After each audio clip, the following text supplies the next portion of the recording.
Sabe que a grandiosidade de um filme de Bollywood, com toda aquela cor, música, aquele excesso, Sei. o que isso tem a ver com um drama silencioso que acontece numa cozinha suburbana? À primeira vista, nada. Absolutamente nada. Pois é. Mas hoje a gente vai conectar esses dois universos que parecem assim opostos, o de Salman Rushdie e o de Jhumpa Lahiri. E a ponte entre eles é uma palavra que eu acho surpreendente: teatralidade. Exatamente. O material que a gente analisou hoje é fascinante, porque coloca esses dois gigantes lado a lado. E não como romancistas, que é como a maioria conhece eles. Não, como contistas. Isso, como mestres do conto. Um formato que os dois dominam, só que de maneiras radicalmente diferentes. E o nosso desafio aqui é justamente esse, é entender como as trajetórias deles, Uma que começa no conto, a outra no romance épico, como essas trajetórias foram moldadas por influências do teatro e do cinema, e de um jeito que define o estilo de cada um. e é aí que a análise fica boa de verdade. Fica ótima. A gente vai descobrir como a obrigação de ser conciso que o conto impõe pode pegar um escritor expansivo como Rushdie, E torná-lo ainda mais potente. mais explosivo até. E do outro lado, como um doutorado em teatro do século XVII fez das cozinhas da Lahiri palcos para os dramas humanos mais intensos que a gente pode imaginar. Para começar, tem um dado que o material traz que já me deixou assim, de queixo caído. Eu sei qual é. Pode falar. A segunda coletânea de contos da Jhumpa Lahiri, Terra Estranha, Sim, estreou em primeiro lugar na lista de mais vendidos do New York Times. a gente precisa parar um segundo e pensar no que isso significa. Uma coleção de contos. De contos, no topo da lista. Isso é raríssimo, é quase um evento astronômico no mundo editorial. É um feito absurdo, e a análise que lemos usa uma expressão ótima para isso. Diz que a Lahiri teve uma carreira inversa à do Rushdie. Carreira inversa, gostei disso. É que ela se consagrou primeiro com contos, ganhou um Pulitzer com a primeira coletânea dela, Intérprete de Males, Logo de cara. logo de cara. E só depois, já estabelecida, ela migrou para os romances. O Rushdie fez o caminho oposto. Ele sentia aquela pressão, né? Exato. Ele é um contista brilhante, mas na geração dele existia uma pressão cultural imensa. Para ser um grande autor era preciso escrever o grande romance. O conto era visto como um degrau, não o destino final. A analogia que eles usam com música clássica é perfeita. É ótima. Dizem que o Rushdie era como Schubert, um gênio das canções curtas, os Lieder, mas que sentia essa obrigação quase torturante de compor grandes sinfonias para ser levado a sério. Exato. Aí chega Lahiri, uma geração depois, e ela é como Chopin. Chopin. Ela pôde simplesmente dizer: olha, eu sou uma mestra das peças curtas e perfeitas, eu não preciso escrever uma sinfonia para provar o meu valor. E essa mudança de percepção, a análise conecta com o ecossistema literário dos Estados Unidos, né? Totalmente. Especialmente com a ascensão dos programas de mestrado em escrita criativa, os MFAs. Que são a incubadora perfeita para o conto. Pensa bem, o formato se encaixa no ciclo de um semestre. Você escreve um conto, leva para a oficina, recebe críticas, reescreve. É um processo contido. Tentar fazer isso com um romance num semestre é universo.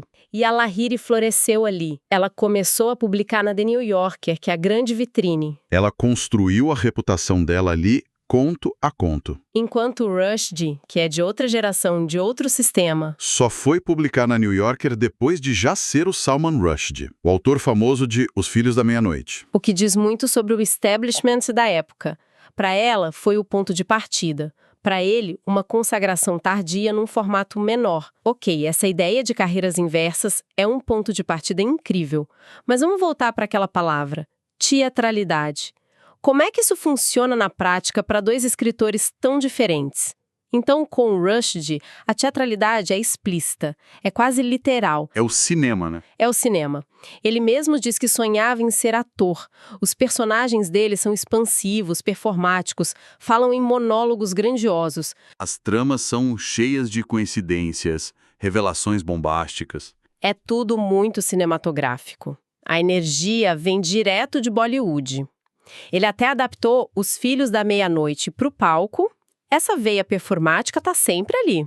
Peraí, agora você vai ter que me explicar a parte da Lahiri. Porque se tem uma coisa que a escrita dela não parece, é teatral nesse sentido. Não mesmo. É o oposto. É contida, silenciosa, interna. Onde é que o palco entra aí? Aí está a grande sacada da análise.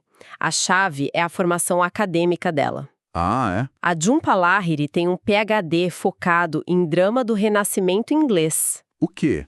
Não, peraí. A autora dos dramas domésticos mais sutis da literatura moderna é especialista em Shakespeare e seus contemporâneos? Como assim? Exatamente.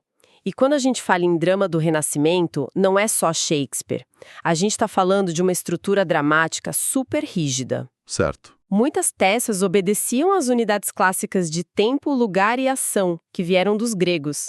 A história toda acontece num único dia, num único local. É uma panela de pressão. É uma verdadeira panela de pressão dramática. E o que a Lahiri faz?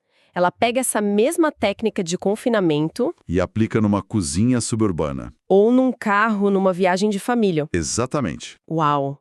Isso muda completamente a minha leitura dela. Então, as descrições minuciosas dos ambientes, que são a marca dela, Não são só detalhes realistas. são quase instruções de cena. São. Um dos textos que a gente leu descreve o primeiro conto de Intérprete de Malhas como uma peça de um ato ambientada numa cozinha. Cada objeto, cada tempero na prateleira. É parte do cenário que informa a ação. Isso. E os personagens dela, ao contrário dos de Rushdie, não são performáticos. Eles são observadores. Eles leem o ambiente para entender o drama. No conto que dá nome ao livro, o templo de Conara que não é só um ponto turístico, é um palco.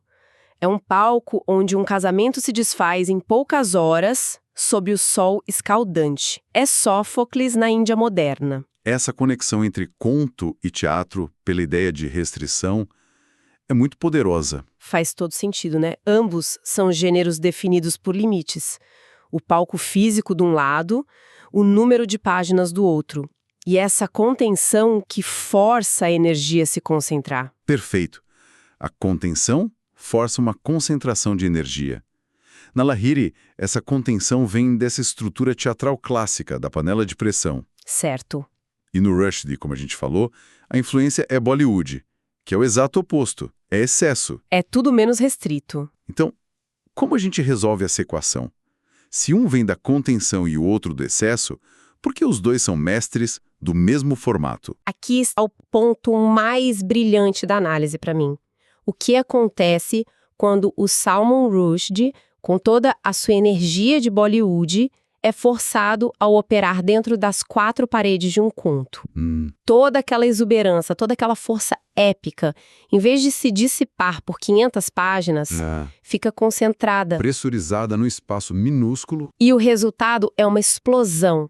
A contenção do formato não diminui o Rushdie. Pelo contrário, torna ele mais denso, mais potente. É por isso que os dois, vindo de polos opostos, se encontram na maestria do conto. Eles são mestres da energia concentrada. O que nos leva a outro ponto central que o material explora, o papel dos segredos. E aqui, de novo, os estilos se separam completamente. Sim, na Lahiri os segredos são domésticos, pessoais. São as pequenas traições, as mágoas não ditas, as identidades ocultas. Aquilo que ferve sobre a superfície da vida familiar. Exatamente. E esses segredos são revelados com um peso emocional imenso. É um drama que, como a análise diz, ferve por trás da superfície. Ela segue uma tradição de escritoras como a Alice Munro, né? Sim, focando na esfera doméstica, na comida, nas roupas como marcadores de identidade. Mas o ponto importante é que a Lahiri estende essa sensibilidade para os personagens masculinos também. Os homens nos contos dela são tão conscientes desses detalhes quanto as mulheres. E no Rushdie, os segredos são o quê? Uma receita de família que deu errado? Nem perto. Em Rushdie, os segredos são grandes mecanismos de enredo. Coisas tiradas do chapéu, como diz a análise. Isso. Um cabelo perdido do profeta que tem poderes mágicos, um testamento que revela uma herança fantástica. Não é um drama psicológico, é uma avalanche de eventos. É como abrir a caixa de Pandora. São épicos, não íntimos. Mas, mesmo debaixo desses fogos de artifício do Rushdie, o material aponta que existe um olhar para o detalhe que é tão preciso quanto o da Lahiri. Só que de outra natureza. O exemplo que eles dão é de uma beleza. É brilhante.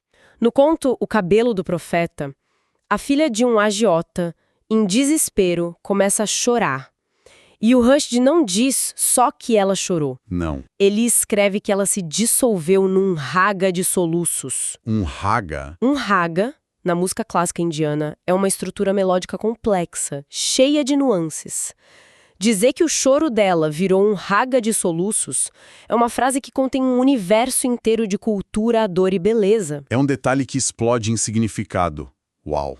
Um raga de soluços. É preciso parar um segundo para absorver. É linda, né? E na Lahiri, o detalhe equivalente não está na metáfora, mas no cenário.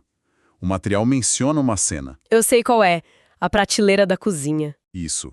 A câmera da narrativa foca numa prateleira. De um lado, pacotes de lentilhas indianas.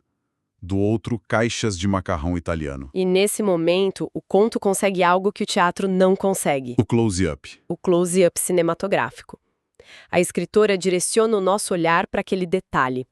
E aquela prateleira, com a Índia de um lado e a Itália do outro, Conta toda a história de identidade dividida, de deslocamento, sem precisar de uma única linha de diálogo sobre isso. é o que a análise chama, de forma genial, de uma versão televisiva de uma peça. Essa ideia, versão televisiva de uma peça, é o gancho perfeito.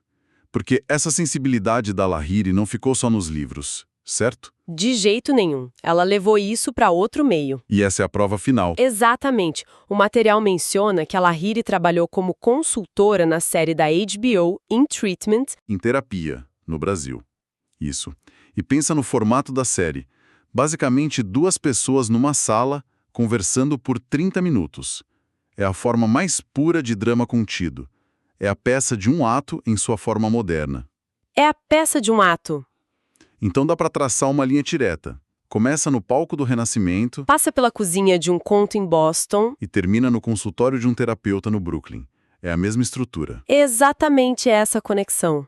A série inteira é sobre revelações psicológicas que emergem de pequenos detalhes, de pausas, do que não é dito. A sensibilidade dela era perfeita para aquele formato. Ela entende a arquitetura da revelação em espaços confinados como ninguém. Então, se a gente for amarrar tudo isso, a grande lição é que esses 2 autores, que parecem vir de planetas literários diferentes, Na verdade, bebem da mesma fonte do drama, só que cada um interpreta à sua maneira. é a síntese perfeita. Rushdie pega o espetáculo, a exuberância do cinema de Bollywood e comprime na forma do conto. Ele cria pequenas bombas de energia narrativa. Enquanto a Lahiri pega a estrutura contida, a tensão psicológica da peça de um ato. E usa para transformar o cotidiano num palco de alta voltagem emocional. É o contraste entre o show de Bollywood e a peça de câmara. Exato. E, no fim das contas, é uma aula sobre como as restrições de um gênero, em vez de limitar, Podem, na verdade, potencializar a criatividade de um artista de forma extraordinária. forçam um foco, uma concentração de energia. A limitação se torna a força. Exato. Toda essa nossa conversa foi sobre como o teatro e o cinema, 2 formas de contar histórias visualmente, acabaram moldando profundamente a escrita desses autores. E isso deixa uma pergunta no ar para a gente pensar. Como é que a nossa própria exposição a diferentes formas de arte, seja o cinema que a gente assiste, a música que a gente ouve, as artes visuais, Ou até o formato de uma conversa como esta. sim, como tudo isso molda a maneira como nós contamos as nossas próprias histórias, mesmo aquelas que a gente conta só para nós mesmos. De que forma a teatralidade, seja ela grandiosa como a de Rushdie ou sutil como a de Lahiri, aparece no palco do nosso dia a dia.